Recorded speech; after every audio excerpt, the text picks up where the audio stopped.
Hello friends, आज आपण एक अत्यंत महत्त्वाच्या परंतु दुर्लक्षित अशा मायक्रोन्यूट्रिएंटबद्दल माहिती घेणार आहोत आणि तो म्हणजे व्हिटॅमिन डी. आपल्या शरीरातील बोन्स व मसल यांच्या स्ट्रेंथसाठी कॅल्शियम आवश्यक आहे आणि कॅल्शियमच्या ॲब्सॉर्प्शनसाठी व्हिटॅमिन डी आवश्यक आहे. बदलती जीवनशैली, work from home, official work आणि वाढता सनस्क्रीन लोशनचा वापर यामुळे आपल्या शरीरातील व्हिटॅमिन डीचं प्रमाण कमी होत चाललं आहे.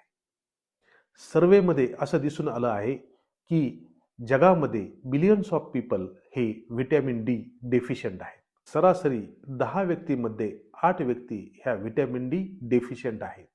तर आपण आता व्हिटॅमिन डी हे काय आहे हे जाणून घेऊया. व्हिटॅमिन डी हे फॅट सोल्युबल व्हिटॅमिन आहे, म्हणजेच ते पाण्यात विरघळत नाही, ते तेलकट पदार्थ किंवा स्निग्ध पदार्थात विरघळते. आपल्याला आहारातून 20% व्हिटॅमिन डी मिळते, तर सूर्यप्रकाशातून 80% व्हिटॅमिन डी मिळते.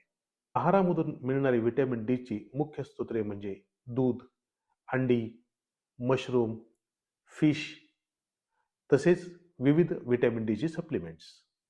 सूर्यप्रकाशापासून व्हिटॅमिन डी तयार होताना सूर्यप्रकाश त्वचेवर पडतो. मग त्वचेमधील 7D हायड्रोकोलेस्टेरॉलचं रूपांतर हे कोलेकॅल्सिफेरॉलमध्ये होतं. ते कोलेकॅल्सिफेरॉल ब्लडच्या माध्यमातून लिव्हरमध्ये जातं. लिव्हरमध्ये त्याचं हायड्रॉक्झिलेशन होऊन 25 हायड्रॉक्झी कोलेकॅल्सिफेरॉल तयार होतं. ते परत ब्लडच्या माध्यमातून किडनीमध्ये जातं.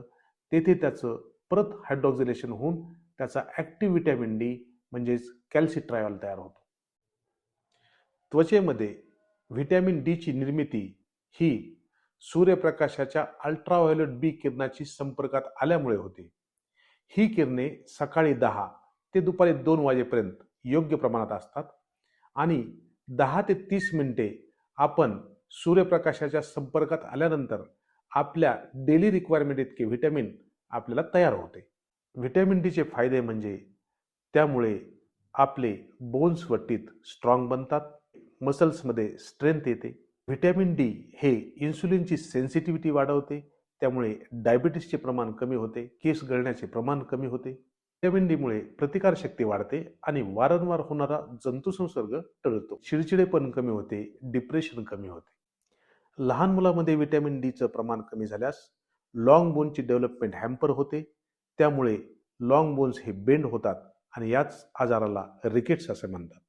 वयस्कर लोकांमध्ये व्हिटॅमिन डीचं प्रमाण कमी झाल्यास बोन्स सॉफ्ट होतात, त्यामुळे फ्रॅक्चरची शक्यता असते आणि याच आजाराला ऑस्टिओमॅलेशिया असं म्हणतात. यासाठी वर्षातून एकदा तरी व्हिटॅमिन डीची तपासणी केली पाहिजे. जर त्याचं प्रमाण 30 ते 100 नॅनोमोल पर लिटर असेल तर ती नॉर्मल लेवल आहे. 20 ते 30 मध्ये जर लेवल असेल तर त्याला इन्सफिशियंट व्हिटॅमिन डी म्हणतात आणि 20 पेक्षा कमी असेल तर त्याला डेफिशियन्सी असं म्हणतात. जर तुमच्या तपासणीमध्ये तुम्हाला व्हिटॅमिन डी डिफिशियन्सी आढळून आली तर त्याच्या उपचारासाठी मार्केटमध्ये कॅप्सूल, सॅचेट्स व नॅनो शॉट्स हे उपलब्ध आहेत. 60,000 इंटरनॅशनल युनिट पर वीक असे 8 वीक्स ती घ्यावी लागतात. तुमच्या डॉक्टरच्या सल्ल्याप्रमाणे तुम्ही ती घेऊ शकता. या महत्त्वाच्या व्हिटॅमिन डीच्या व्हिडिओला सेव्ह करा, शेअर करा, लाईक करा, सबस्क्राईब करा आणि बेल आयकॉन दाबण्यास विसरू नका.